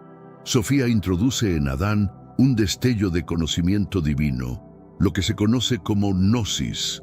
Este impacto es lo que diferencia a Adán de las demás criaturas. Le otorga la capacidad de cuestionar, resistir las imposiciones y buscar la verdad que le ha sido oculta. Pero Yuldabath no iba a permitir que todo sucediera sin ofrecer una feroz resistencia. Él es quien atrapa a Adán y a Eva en el jardín del Edén. Y sobre ese famoso árbol del conocimiento, ¿sabías que no era una fruta prohibida con el propósito de probar la humanidad? En la tradición gnóstica, ese árbol no representa tentación, sino que es un símbolo de liberación, un medio para que Adán y Eva accedieran a la verdad oculta acerca del mundo en el que estaban atrapados. Y lo más sorprendente, ¿quién fue el encargado de guiarlos hacia ese árbol? No fue Yuldabath, la serpiente, que a menudo ha sido demonizada en la interpretación cristiana convencional, desempeña un papel completamente distinto en la tradición gnóstica. En lugar de ser el mal encarnado, la serpiente en realidad representa el conocimiento, la sabiduría y la liberación. Un agente divino que buscó liberar a Adán y Eva de las cadenas de la ignorancia. Es un verdadero liberador. Imagina por un momento el giro radical en esta narrativa. La serpiente no estaba intentando arrastrar a la humanidad hacia el pecado, como tantas veces se nos ha enseñado. En este mundo actual, vemos cada vez más personas yendo en contra de los principios tradicionales y parece que lo inmoral está cada vez más presente. Es común sentirse desorientado y sin rumbo. Sin embargo, aún existe un camino para recuperar la verdadera esencia y restablecer los principios éticos en nuestra rutina diaria. Si te sientes perdido en medio de la confusión y deseas más claridad, tenemos algo especial para ti, un recurso creado especialmente para ayudarte a comprender el significado de estos desafíos actuales y enfrentarlos con sabiduría y valentía. Este es el verdadero valor de Caminos de la Revelación, descifrando la Biblia por completo, un camino hacia la claridad y la serenidad a través de sus enseñanzas. Lo mejor de todo es que está disponible ahora, como un regalo, en el primer comentario fijado. No pierdas esta oportunidad de transformar tu vida y descubrir el propósito genuino de estos desafíos. Ahora volvamos al tema principal del vídeo. Al contrario, su verdadera intención era liberar a Adán y Eva de la ignorancia impuesta por un creador que solo deseaba mantenerlos en un estado de sumisión. El pecado de la humanidad, según la visión gnóstica, no fue un error, sino el inicio de un despertar profundo, un despertar hacia la verdad. Y sobre Yuldabath, su reacción no podría ser más esperada. Al ver que Adán y Eva adquirían conocimiento, él no vacila en castigarlos. Los maldice, los expulsa, los echa del jardín, no porque hayan desobedecido algún plan divino, sino porque fueron capaces de ver más allá de la ilusión creada por él. Reconocieron el mundo físico por lo que realmente es: una prisión diseñada para mantenernos en la oscuridad. ¿Qué más? Los gnósticos creen que esta no era solo la lucha de Adán, era la lucha de toda la humanidad. Este mundo material, lleno de sufrimiento, caos y control, fue la creación de Yul-dabat, y su propósito es claro: mantenernos distraídos, alejados de la verdad y completamente ignorantes de nuestra naturaleza divina. Los textos gnósticos, redescubiertos en 1945 en Nag Hammadi, Egipto, nos ofrecen una perspectiva completamente distinta sobre el origen del mundo. Y estos no son simples relatos de fantasía, son escrituras ancestrales, escritas por grupos cristianos primitivos que fueron más tarde etiquetados como herejes por la Iglesia romana. ¿Pero por qué? Porque sus enseñanzas desafían la base misma de la autoridad eclesiástica. Si el Dios del Antiguo Testamento no es el Dios verdadero, ¿qué implica esto sobre las instituciones que lo veneran? Los gnósticos describen a Yul-dabat como el demiurgo, un término griego que se traduce como artesano o creador. Pero no te dejes engañar por el nombre. Este no es el artista talentoso que podrías imaginar. Yul-dabat no fue creado a partir de amor o inspiración divina. Su origen radica en la ignorancia y la ilusión. Según textos como el Evangelio secreto de Juan, Yul-dabat nació de un error cósmico.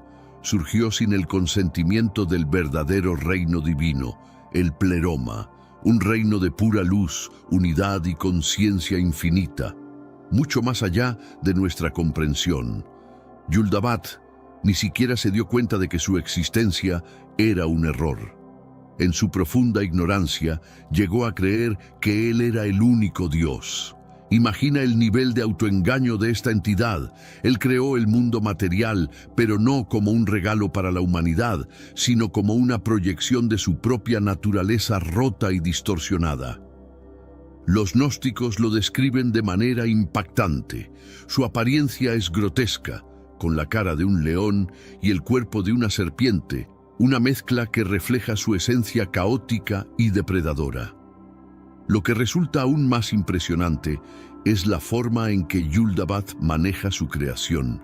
No se regula por sí mismo, su dominio sobre el mundo material está marcado por el control y el sufrimiento, como si todo fuera una extensión de su propio ego distorsionado. Adán se encuentra con un grupo de seres más oscuros y manipuladores, conocidos como los arcanos. Estos arcanos son, al igual que sus creadores, entidades diseñadas con un único propósito: manipular y controlar la experiencia humana. ¿Qué buscan lograr? Mantenernos distraídos, subyugados e ignorantes de la verdad fundamental, que el mundo físico no es nuestro verdadero hogar. Los gnósticos no concebían el mundo material como algo inherentemente bueno o benévolo. En su visión, este mundo es una prisión, un sistema complejo diseñado para atrapar nuestra esencia divina, nuestra luz interior. Y quien funge como el guardián de esa cárcel, el carcelero supremo, no es otro que Yul-dabat. Sus métodos son audaces y despiadados. Él utiliza el sufrimiento, el caos e incluso la religión misma como herramientas para mantener a la humanidad bajo control. Según las escrituras gnósticas, el último y más efectivo truco de Yul-dabat es hacernos creer que él es el Dios verdadero, que sus reglas y castigos son absolutos e inquebrantables. Los gnósticos describen cómo Yul-dabat utiliza el temor para afianzar su dominio sobre la humanidad, el miedo a la muerte, el temor al pecado, el pavor a la condena eterna. Todo esto forma parte de su estrategia para mantenernos sumidos en la ignorancia. Al mantener a las personas aterradas y sin conciencia de su verdadero potencial, Yul-dabat asegura que nunca cuestionemos el sistema de control en el que estamos atrapados. Pero la manipulación de Yul-dabat no se detiene allí.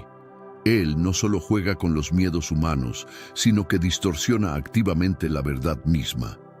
Los gnósticos creían que Yul-dabat había creado sistemas falsos de conocimiento que hoy podríamos reconocer como dogmas o ideologías. Estos sistemas son construcciones que desvían la atención de la humanidad, llevándola a buscar respuestas vacías y superficiales, en lugar de la verdadera sabiduría espiritual que emana del reino divino. La arrogancia de Yul-dabat es otra de las fuerzas fundamentales que le permite mantener su control. En el apócrifo de Juan se cita una declaración famosa de Yul-dabat, donde dice: «Soy un Dios celoso, y no hay otro Dios fuera de mí». ¿Te suena familiar? Esa frase tiene eco en las palabras del Yahvé del Antiguo Testamento. Sin embargo, los gnósticos no afirmaban que el Dios de la Biblia fuera en realidad Yul-dabat. Lo que decían es que muchas de las características atribuidas al Dios tradicional, como la arrogancia, la vergüenza y el castigo, son en realidad los rasgos del demiurgo, no del verdadero Dios, fuente de toda creación. Y aquí está la gran revelación. Yul-dabat no desea que la humanidad despierte, no quiere que nos demos cuenta de que nuestra esencia proviene de un reino superior, más allá de su alcance y control. Es por eso que prohíbe a Adán y Eva comer del fruto del árbol del conocimiento. Para Yul-dabat, el conocimiento es una amenaza. Es el único poder que puede deshacer su ilusión de ser el Dios supremo. Olvida la versión idealizada de la historia que nos presenta a Adán como una simple marioneta en manos de un Dios benevolente. Los textos gnósticos revelan algo mucho más intrigante. Antes de la creación de Yul-dabat, Adán ya era una figura consciente, llena de desafío, que rechazó a Yul-dabat como un tirano y un falso Dios. Cuando Yul-dabat creó a Adán, no lo hizo por amor o amistad, sino por su propio beneficio. Los textos gnósticos nos cuentan que Yul-dabat formó a Adán a partir de la materia, pero no pudo darle vida. A pesar de toda su arrogancia y su poder, Yul-dabat carecía de la esencia divina, esa chispa de vida que solo puede provenir del verdadero reino superior. Fue entonces cuando se vio forzado a invocar al Dios más alto, al Dios desconocido, para insuflar vida en Adán. Esta esencia divina que fue plantada dentro de Adán se convirtió en su mayor arma, una conexión con la fuente de todo lo divino, una conexión que Yul-dabat no podía controlar ni manipular. Cuando Adán cobró vida, Yul-dabat esperaba que lo adorara, pero Adán se negó rotundamente. Según los textos como el Evangelio de los Arcanos, Adán permaneció en silencio, desafiando la autoridad de Yul-dabat y rehusándose a reconocerlo como un Dios verdadero. Piensa en lo que representa Yul-dabat en este contexto. El primer ser humano, completamente consciente de su origen divino, negándose a inclinarse ante una deidad falsa. Este es un momento de rebelión profunda, un acto de desafío que marca el inicio de todo lo que sigue. Por supuesto, Yul-dabat no tomó esta resistencia con calma. Él, junto con sus arcanos, los ejecutores de su dominio, intentó someter a Adán de otras maneras. Lo confinó en el jardín del Edén, un espacio que no era de perfección divina, sino de ignorancia controlada. La visión gnóstica del Edén da un giro radical a la narrativa tradicional. En lugar de ser un paraíso, el Edén era una prisión, una celda diseñada para mantener a Adán dócil, sin conciencia de la verdad superior. Pero la brillante sabiduría divina de Adán no podía ser contenida. Según el Evangelio secreto de Juan, Sofía, la deidad que accidentalmente creó a Yul-dabat, se lamentó profundamente por Adán. Fue ella quien envió emisarios de luz para guiarlo y despertarlo. Estas intervenciones divinas fueron las que permitieron a Adán ver la naturaleza de su encarcelamiento y la tiranía de quien lo gobernaba. Y entonces llega el momento crucial, el instante en que Adán toma del árbol del conocimiento. Este acto no fue un simple desafío, sino una iluminación trascendental. Los textos gnósticos describen cómo los ojos de Adán se abrieron no solo a la dualidad del bien y el mal, como sugieren las interpretaciones tradicionales, sino a la realidad total de su situación. Adán vio a Yuldabat por lo que realmente era, no un dios, sino un fraude. Este despertar no fue solo personal, sino universal. Al rechazar la autoridad de Yuldabat, Adán se convirtió en el primer ejemplo para toda la humanidad. Los gnósticos lo vieron como el primer ser humano en desafiar la gran mentira de que el mundo material y sus gobernantes son los últimos. Su rechazo fue una declaración de independencia espiritual, un reconocimiento de que la chispa divina dentro de él pertenecía a algo mucho más grande que Yuldabat. La reacción de Yuldabat ante el despertar de Adán fue, como era de esperar, tiránica. Expulsó a Adán del jardín, lo sometió a trabajos forzados, lo condenó al sufrimiento y le hizo la vida lo más difícil posible. Pero aquí está la clave: estos no eran castigos por desobedecer, sino desesperados intentos de un gobernante que está perdiendo el control. Las acciones de Yuldabat muestran su miedo ante el despertar de Adán, su temor de que, una vez que la humanidad estuviera iluminada, pudiera liberarse de su dominio. Detengámonos un momento para observar el panorama más grande. Yuldabat, tal como lo describen los textos gnósticos, no es una figura única. De hecho, las características que se le atribuyen, como la arrogancia, los celos y el deseo de dominación, son ecos de dioses encontrados en otras mitologías antiguas. Tomemos como ejemplo a Zeus, el dios de la mitología griega.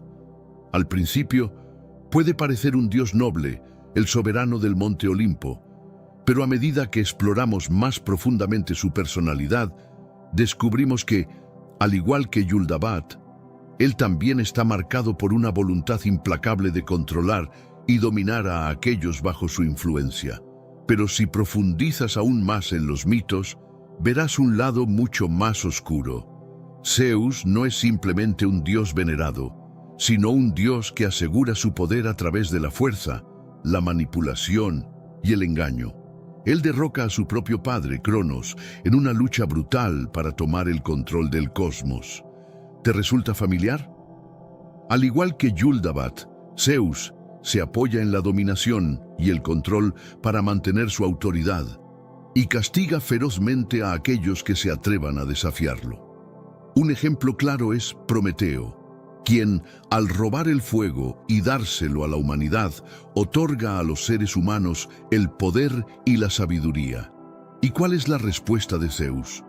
Encadena a Prometeo a una roca donde está condenado a soportar el tormento eterno, un castigo que refleja su furia por haber compartido la luz del conocimiento con los humanos. Los paralelismos entre esta historia y el castigo de Yuldabat a Adán y Eva cuando acceden al conocimiento son imposibles de ignorar. Pero no se detiene ahí. También tenemos a Enlil, una deidad de la mitología mesopotámica que presenta similitudes inquietantes con las figuras anteriores. Enlil es una deidad poderosa y autoritaria que actúa con una visión distorsionada de control absoluto. En el relato de la gran inundación, Enlil decide exterminar a la humanidad porque el ruido y el caos de los humanos le resultan insoportables. Este no es el acto de un creador benevolente, sino de un Dios que percibe a la humanidad como un inconveniente, algo que debe ser suprimido o destruido cuando ya no se ajusta a su visión. Compara este comportamiento con el de Yuldabat en el jardín del Edén, quien, al igual que Enlil, rechaza cualquier forma de desafío al orden impuesto. Ambos dioses, Yuldabat y Enlil, comparten una intolerancia profunda hacia la humanidad que se sale de los confines de su dominio tiránico. Pero este patrón no se limita solo a estas figuras. En la mitología nórdica encontramos ecos similares de este arquetipo. Odín, aunque es celebrado como un dios sagrado y reverenciado, no está exento de sus propios fallos. Es, en muchos sentidos, una figura manipuladora que sacrifica a otros para su propio beneficio y mantiene su control sobre los seres humanos a través del miedo y la secretividad. Los gnósticos probablemente reconocerían en Odín una versión de Yuldabaoth, un ser que, al igual que el demiurgo, busca el poder y el conocimiento a expensas de aquellos que están bajo su gobierno. Lo realmente fascinante es cómo estas diversas mitologías comparten un tema recurrente, la presencia de una figura central de autoridad, cuyo poder no se usa para elevar a la humanidad, sino para suprimirla y dominarla. Cada uno de estos dioses, a su manera, refleja la misma concepción de control absoluto, manteniendo a las criaturas bajo su dominio a través del temor, el sufrimiento y la manipulación. Estas narrativas parecen querer revelar algo profundo sobre la verdadera naturaleza del poder, cómo corrompe, aísla y exige sumisión. Pero es aquí donde Yuldabaoth se diferencia de otras figuras mitológicas. A diferencia de dioses como Zeus o Enlil, Yuldabaoth no es una entidad divina en el sentido clásico. Él es un dios fallido, un ser que surgió de un error cósmico, desconectado de la fuente real de la sabiduría universal. Esto hace que su autoridad sea aún más frágil, sus acciones aún más desesperadas. A diferencia de gobernar por un poder intrínseco, Yuldabaoth se sostiene a través del miedo, una emoción que la humanidad algún día será capaz de atravesar. Y al hacerlo, se dará cuenta de que él no es el poder final sobre el universo. Lo que hace que estas historias sean aún más fascinantes es cómo, en muchas mitologías, estos dioses tiránicos enfrentan resistencias, figuras que desafían la opresión. Personajes como Prometeo, Loki e incluso los humanos en las leyendas de Mesopotamia representan la lucha contra gobiernos injustos. En la cosmogonía gnóstica, esta resistencia está representada por Adán, Eva y la serpiente. A diferencia de lo que dice la tradición, no son villanos ni pecadores, son libertadores, aquellos que exponen la falacia del dominio de Yuldabaoth y abren el camino hacia una comprensión más profunda de la creación.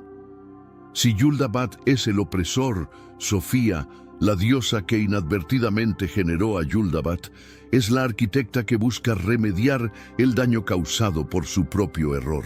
En el contexto gnóstico, Sofía no es una figura pasiva, una mera espectadora. Ella es una fuerza activa que trabaja incansablemente para despertar a la humanidad de la ilusión.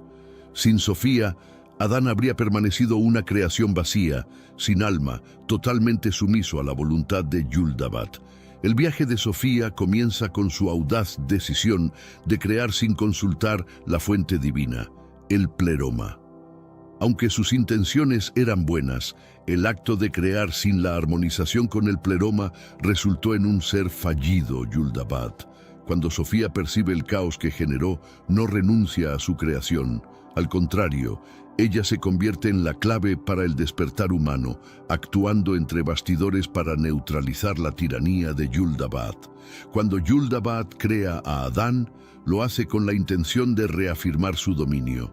Sin embargo, hay un gran obstáculo. Adán está muerto, sin vida, un cuerpo sin alma.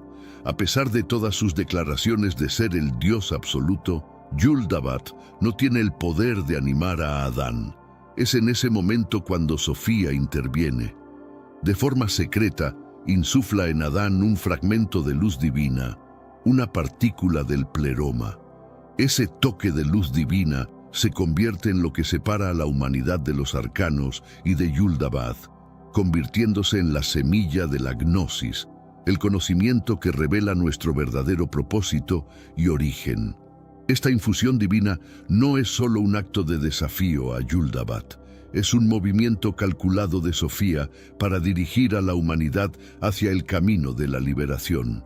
Sofía sabía que el mundo material creado por Yuldabat no era un regalo para los humanos, sino una prisión, una ilusión hecha para mantenerlos alejados de su verdadera esencia divina.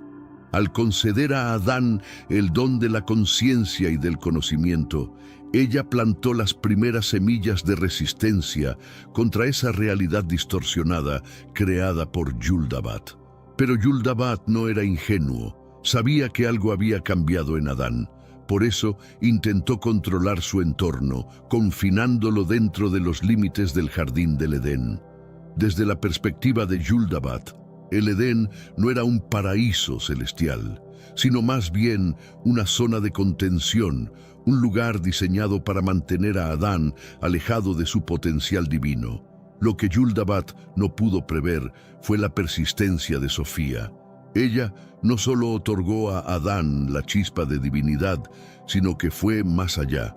Sofía envió emisarios, seres de luz y sabiduría, para guiar a Adán y asegurarse de que algún día llegara a comprender la verdad sobre su existencia.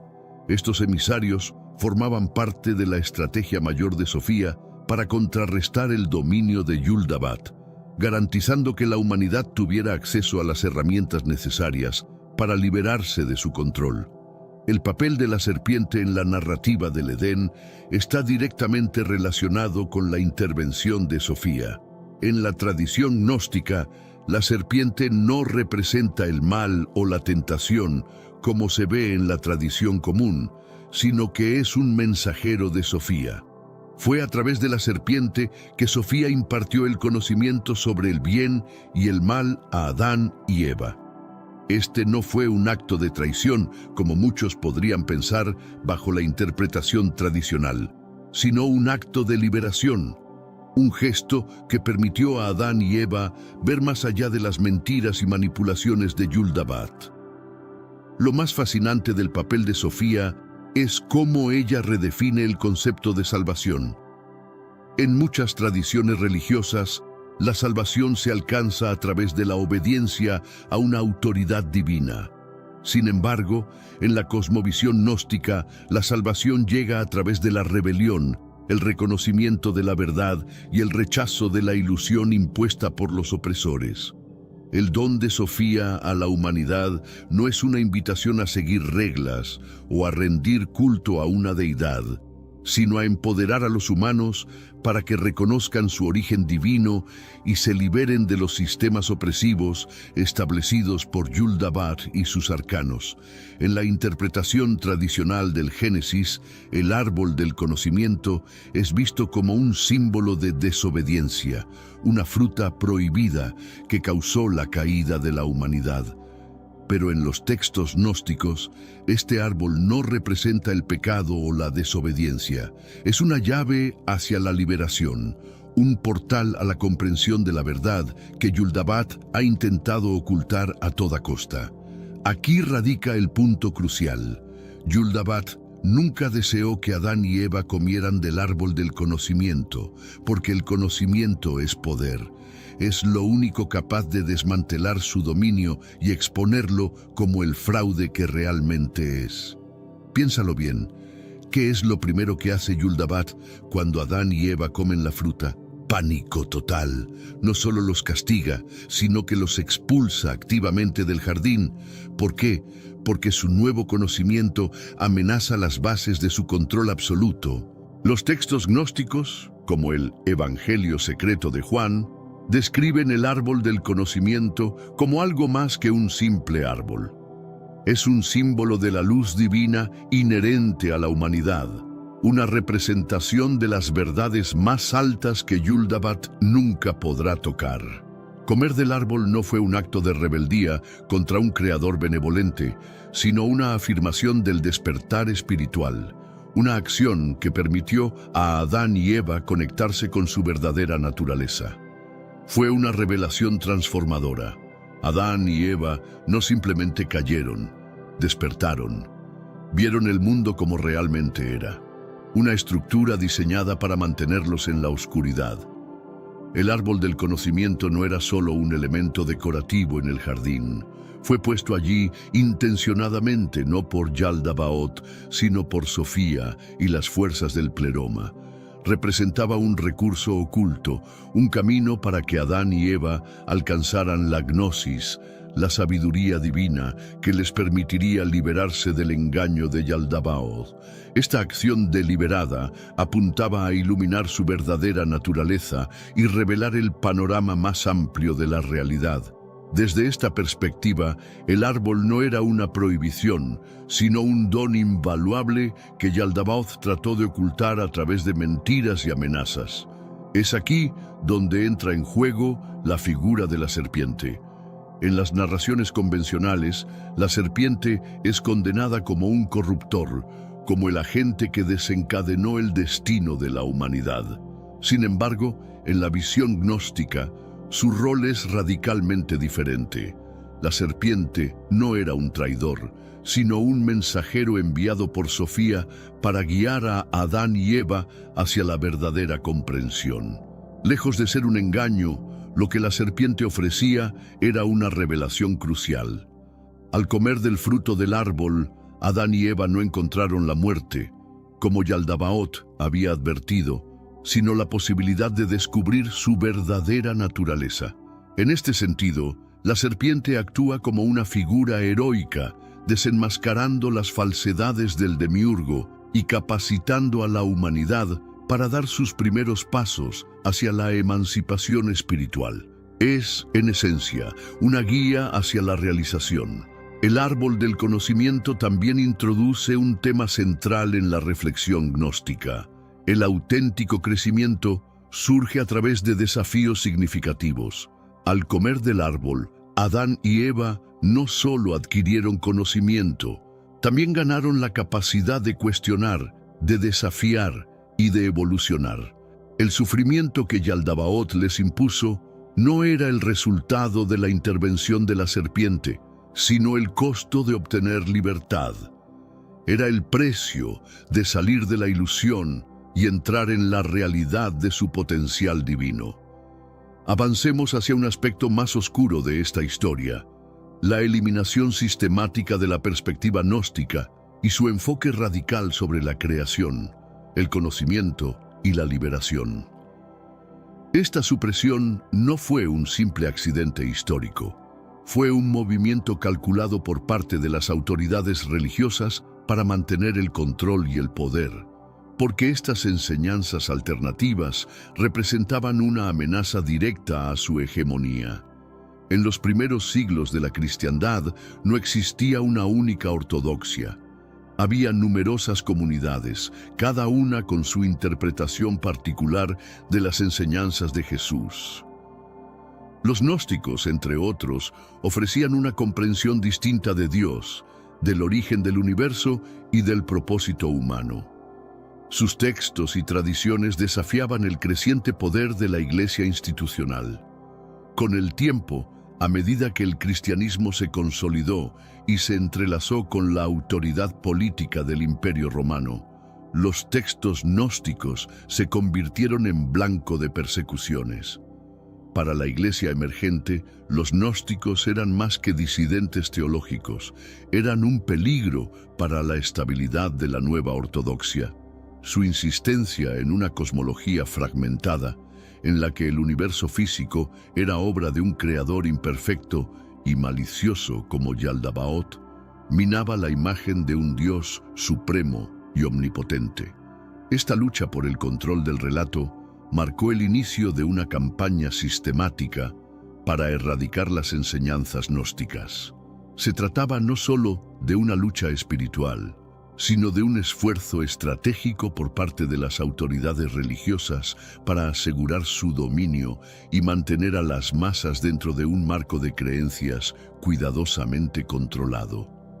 Esto contradecía directamente el mensaje central de la Iglesia, que dependía de la representación de Dios en los textos antiguos como el Creador Supremo. Si Yaldabaoth no era el verdadero Dios, entonces toda la autoridad de la Iglesia, basada en sus leyes y doctrinas, quedaba en entredicho. Este conflicto alcanzó un punto crítico en el siglo IV, cuando el cristianismo fue declarado religión oficial del Imperio Romano bajo el emperador Constantino. Con el Concilio de Nicea, en el año 325, la Iglesia inició un proceso de consolidación doctrinal, estableciendo los límites de lo ortodoxo y etiquetando cualquier otra enseñanza como herética. Las ideas gnósticas, que rechazaban la supremacía del mundo material y priorizaban la iluminación espiritual personal, se convirtieron en uno de los primeros blancos de condena. Sin embargo, la Iglesia no se limitó a desacreditar estas creencias en el ámbito teológico. Se desplegó una campaña activa para borrar los textos gnósticos y desmantelar sus comunidades. Algunas escrituras que lograron sobrevivir, como el Evangelio de Tomás, el Apócrifo de Juan y el Evangelio de Felipe, lo hicieron únicamente porque fueron ocultadas cuidadosamente por sus seguidores. Fue solo en 1945, con el descubrimiento de la biblioteca de Nag Hammadi en Egipto, que una colección significativa de textos gnósticos salió a la luz, revelando un tesoro de conocimiento espiritual que había permanecido oculto durante siglos. ¿Por qué la Iglesia se esforzó tanto en erradicar estos textos? La respuesta radica en el control. La tradición gnóstica promovía la búsqueda espiritual interna y el conocimiento directo de lo divino por encima de la obediencia a las autoridades externas. Según esta visión, la salvación no dependía de seguir reglas o rituales impuestos, sino de descubrir la chispa divina que yace en cada ser humano. Sé que a veces en nuestras vidas tenemos más preguntas que respuestas. Si te sientes perdido y buscas claridad, tenemos algo para ti. Caminos de la Revelación. Descifrando la Biblia por completo. Un libro lleno de enseñanzas y respuestas, disponible ahora como un regalo en el primer comentario. No te pierdas la oportunidad de transformar tu vida y entender el verdadero propósito de estos desafíos. Esto representaba una amenaza directa para la estructura jerárquica de la Iglesia, que se veía a sí misma como el intermediario indispensable entre Dios y la humanidad. Si las personas podían acceder al conocimiento espiritual por sí mismas, la función mediadora de la Iglesia, y por ende su poder, se volvía redundante. Por eso, la represión no fue solo una cuestión teológica, sino también un acto de preservación del poder institucional. Las comunidades gnósticas fueron perseguidas con dureza. Sus líderes fueron ejecutados, sus escrituras incendiadas y sus enseñanzas desacreditadas sistemáticamente. La Iglesia los marcó como heréticos, demonizó sus creencias y reescribió la historia para presentarlos como desviados o lunáticos. Sin embargo, la realidad era mucho más compleja. Lejos de ser simples herejes, los gnósticos eran intelectuales, filósofos y buscadores espirituales cuya cosmovisión desafiaba las narrativas predominantes. Esta represión no se limitó a ellos. Otros grupos con perspectivas similares, como los cátaros en la Europa medieval, enfrentaron destinos igualmente brutales. Los cátaros compartían muchas ideas gnósticas, especialmente la creencia de que el mundo material era una trampa. Por ello, fueron declarados heréticos por la Iglesia Católica y exterminados en una cruzada. Sus textos y enseñanzas fueron aniquilados y sus comunidades completamente desmanteladas. El patrón era evidente. Cualquier sistema de pensamiento que cuestionara la autoridad eclesiástica era aplastado mediante una combinación de represión intelectual y violencia sistemática. Es asombroso cómo tanto de la tradición gnóstica logró llegar hasta nosotros a pesar de los numerosos intentos por erradicarla. Los textos de Nag Hammadi, junto con las menciones dispersas en las críticas escritas por los padres de la Iglesia, nos brindan un vistazo a un sistema de pensamiento espiritual que estuvo al borde de desaparecer para siempre. Estas obras nos muestran una perspectiva que pone énfasis en cuestionar, en buscar y en encontrar verdades más profundas, en lugar de simplemente seguir ciegamente una fe impuesta o una obediencia pasiva. Consideremos lo que los gnósticos entendían como el destino último de la humanidad y el colapso de Yaldabaoth. Para ellos, la historia no concluía con la expulsión de Adán y Eva del Edén, ni con la represión de las enseñanzas gnósticas. En sus textos, el relato se alargaba hacia una lucha cósmica, un conflicto continuo que buscaba la liberación del espíritu humano del dominio del mundo material.